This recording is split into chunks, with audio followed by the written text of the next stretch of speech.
एक महिन्यापासून धमक्या येतात ते. काय धमक्या येतात ते?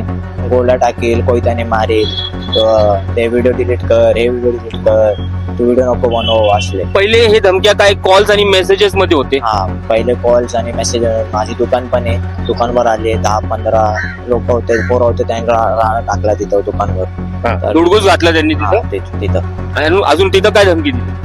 तिथं गोळ्या टाकेल, गोळ्या टाकेल. कोयत्याने वार घालून असं काहीतरी सांगत होतं. आज लष्कर पोलीस स्टेशन इथे येऊन तू काय केलेलं आहे?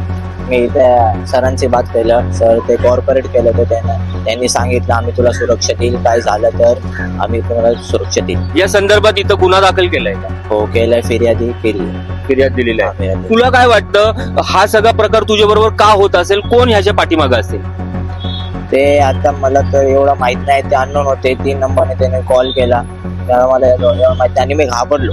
ते कारण की तुझं आता वय बघायला गेलं तर खूप कमी आहे, अल्पवयीन सुद्धा आहे, तरी एवढ्या कमी वयात असे जीव घेणे धमक्या की कोयत्याने नाही तर गोळ्याने ठार मारेल.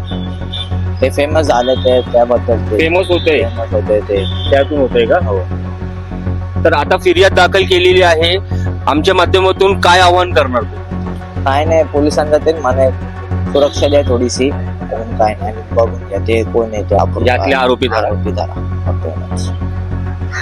तर बघितलं अशा प्रकारे जो हा तरुण इन्फ्लुएन्सर आहे याला धमकावण्यात येत आहे की सोशल मीडियावरचे तुझे जे कंटेंट आहे, सोशल मीडियावरचं तुझं जो काम आहे इन्फ्लुएन्सिंगचं, ते त्वरित थांबून टाक, अन्यथा तुला कोयत्याने नाही तर गोळ्या घालून ठार मारेल.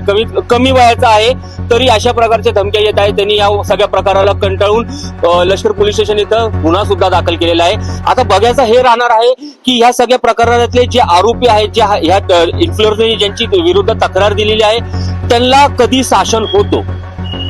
तेव्हापर्यंत तुम्ही बघत राहा news network 360 Marathi. News network 360 मराठीसाठी मी जोएब शेख, पुणे.